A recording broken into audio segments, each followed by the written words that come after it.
নমস্কার, আমি জ্যোতিষী শ্রীবিগনাথী। আজকের লাকি লটারি নাম্বার, অর্থাৎ যে নাম্বারটা পোস্টারে দেওয়া হয়েছে, এই ফাটকার লাকি নাম্বার আপনার ভাগ্যে আছে কি না। এর আগে বহুবার বলেছি, লটারি প্রাপ্তি এমন একটা প্রাপ্তি যেটা শ্রম ওরিয়েন্টেড না। অধিক পরিশ্রম করলে লটারি পাওয়া যায় না, ভাগ্যে থাকলে তবেই পাওয়া যায়। তা আপনার ভাগ্যে আদৌ লটারি প্রাপ্তি আছে কি না, এটা আপনাকে কিন্তু জেনে নিতে হবে।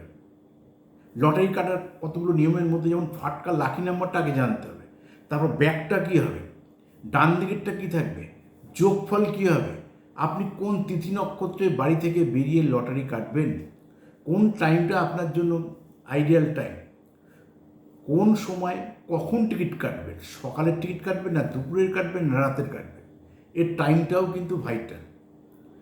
এবং কোন তিথি নক্ষত্রে বাড়ি থেকে আপনার বেরোনো উচিত যদি আপনার ভাগ্যে থাকে। তাহলে ভাগ্যে থাকলে এতগুলো কোশ্চেন আছে, কিন্তু ভাগ্যে যদি না থাকে তাহলে তো পাবোই না। তাহলে অযথা সময় নষ্ট করেন না, ওই পয়সা দিয়ে বরঞ্চ অন্য কাজকর্ম করুন, সেটা আপনাদের ভবিষ্যৎ তৈরি হবে। আমি শ্রীবিগনাথে আপনার সঙ্গে ছিলাম, আছি, থাকবো। আমার ইউটিউব চ্যানেল শ্রীবিগান মোটিভেশন সাবস্ক্রাইব করুন, লাইক করুন, ফলো করুন, শেয়ার করুন।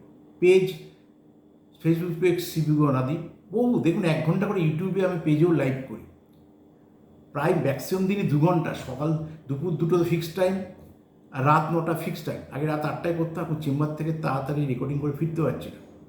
চেম্বার করে কলকাতা টিভি চ্যানেলে প্রোগ্রাম করে যে ফিরবো, তাই রাত 9টা থেকে প্রায় প্রত্যেক দিনই রাত 9টা থেকে রয়েছে, 2-1 দিন শুধু বাদ। আর বিভিন্ন তিথি নক্ষত্র থাকলে তখন তো হয় না, তখন আধ্যাত্মিক কাজকর্মে থাকতে হয়। দেখে নিন, এই ফাটকা লাকি নাম্বার আপনার জীবন বদলাতে পারে। তা এই নাম্বারটা আপনার আছে কিনা, তা নাম্বারটা বুঝে গেছেন।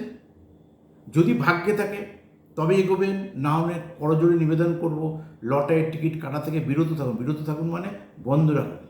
আর ছকে যদি দেখেন কোনো কালসর্প যোগ আছে, বা কোনো দারিদ্র যোগ আছে, বা কোনো নেগেটিভ যোগ আছে, তাহলে লটারির টিকিট কাটা উচিত না। যদি দেখেন ক্ষেত্র সিংহাসন যোগ আছে, পর্বত যোগ আছে, যদি কোনো পজিটিভ কানেকশান থাকে যেগুলো প্রাপ্তিকারক গ্রহ, তাহলে তো অবভিয়াসলি এটা আপনার জন্য ভালো। তাই সঙ্গে থাকুন, লাইনে জুড়ে থাকুন। আমি শ্রীবিগনাথী আপনাদের সঙ্গে ছিলাম, আছি, থাকবো। নমস্কার।